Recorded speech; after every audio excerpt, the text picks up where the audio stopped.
So తనేమనిందంటే, "మీరు ఈ offer accept చేయకపోతే మీరు ఫైన్ కట్టాల్సొస్తది 10,000 దాకా" అనేసి అన్నది.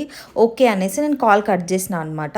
దాని తర్వాత నేను మా అన్నకి కాల్ చేసిన, ఇట్లా ఇట్లా జరిగింది అనేసి. తను ఏమన్నాడంటే, వెంటనే ఫస్ట్ క్రెడిట్ కార్డ్ బ్లాక్ చేపించుకో అనేసి అన్నాడు. ఎందుకంటే తనకు కూడా అదే స్కామ్ అయిందనమాట.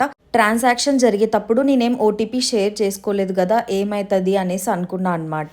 బట్ నేను చేసిన తప్పు CVV and expiry date share చేసుకోవడం. సో అది ఫర్దర్గా కూడా మళ్ళీ ఏమన్నా ఇబ్బంది అవుతుంది అనేసి నేను వెంటనే కస్టమర్ కేర్తో మాట్లాడేసి బ్లాక్ చేయించుకున్నా అనమాట.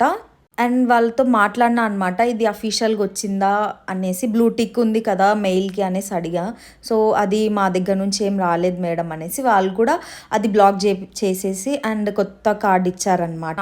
క్రెడిట్ కార్డ్ ఇష్యూ అయ్యి జస్ట్ 1.5 మంత్ అవుతుంది. నాకు దాని గురించి అంత నాలెడ్జ్ లేదు బేసిక్‌గా. సో నేను ఆ లాస్ట్ ఓటీపీ షేర్ చేసుకోకపోవడం వల్లే నా బ్యాంక్ అకౌంట్ గానీ నేను స్కామ్ అవ్వకుండా ఉన్నా. అది స్కామ్ కంటే మన మైండ్‌ని ఫుల్‌గా మ్యానిపులేట్ చేస్తారు వాళ్ళు. మీరు ఇదే చెయ్యాలి అనేసి. సో చాలా కేర్‌ఫుల్‌గా ఉండండి గైస్. అంతే.